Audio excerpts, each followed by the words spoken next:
Bonjour Jean-Marc. Bonjour Olivier. Merci d'avoir participé à ce petit déjeuner consacré au marketing au service des RH. Merci à vous. Alors est-ce que vous pouvez nous dire pour le SCP, les anciens de l'ESCP, est-ce que vous pouvez nous dire ce que vous avez mis en place, ce que vous avez contribué à mettre en place chez Audi France? C'est un véritable accompagnement dans le recrutement ou l'apport des ressources nécessaires, utiles et pertinentes pour le réseau en matière de profils commerciaux et après-vente. Donc démarche complète de recrutement, du sourcing jusqu'à l'intégration, en passant par des présélections, des assessment centers, présentation de candidats aux concessionnaires qui sont les employeurs finalement du réseau.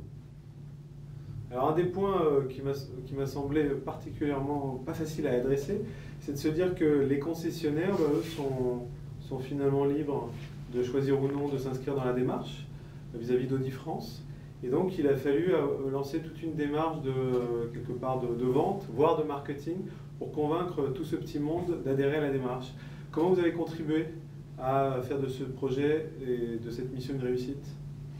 Bien d'abord, comprendre en quoi l'homme Audi, avec un grand H, homme et femme, est bien défini comme étant la personne performante et porteuse des valeurs de la marque, fondamentalement. Ça, c'est une vraie avancée, puisque c'est à partir de la révélation de ces valeurs et de ce profil, on va dire, générique, eh bien, qu'on peut trouver les personnes dont les concessionnaires auront besoin, d'abord. Ça, c'est une vraie valeur ajoutée.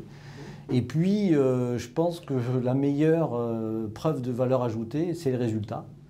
Je crois que là aussi, plutôt que de faire de grandes promesses, je dirais, c'est d'adresser le bon message et puis peut-être de faire confiance aussi, parce que je crois qu'il y a une dimension confiance, donner envie et faire confiance à des concessionnaires qui ont leurs habitudes, qui ont leur savoir-faire, leur réussite, leurs difficultés de temps en temps. Et donc nous, on est là pour apporter une démarche, j'ose dire peut-être un peu plus professionnelle, mais professionnelle sur la dimension révélation d'un système de valeurs et apporter les candidats qui nous et leur semblent les plus pertinents. Et c'est forcément sur un moyen terme, voire un long terme, qu'on est en mesure de voir le résultat d'un turnover, des performances des gens qui sont là.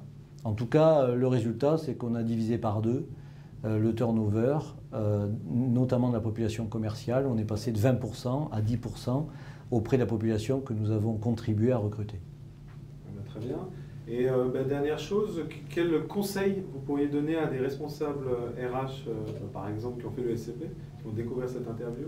Quel conseil vous pourriez leur donner s'ils souhaitent mettre en place une démarche ou redéfinir leur démarche de recrutement et d'intégration de leurs collaborateurs? Déjà, c'est de bien intégrer que le marketing, pour moi, marketing RH fait partie de la fonction RH. Ça n'est pas forcément le service d'à côté. Je dirais en tout cas, tous les principes de marketing doivent faire partie de la fonction développement RH. Et c'est de partir du début, c'est-à-dire qu'est-ce qui identifie le profil de l'homme ou de la femme recherché, fondamentalement, de traduire les valeurs produits ou les valeurs marketing en valeurs RH. Et à partir de là, de construire une démarche spécifique, puisqu'on n'a pas besoin forcément d'attirer tout le monde, mais d'attirer les personnes qui conviennent. Et peut-être, autre point aussi, la démarche de proximité. Parce que je pense que les RH, ça se conçoit, mais ça se vit, ça se travaille avec les utilisateurs pour qu'il y ait appropriation par les utilisateurs. Eh bien, merci beaucoup Jean-Marc. Merci Olivier de nous avoir reçus. Et à très bientôt. Merci.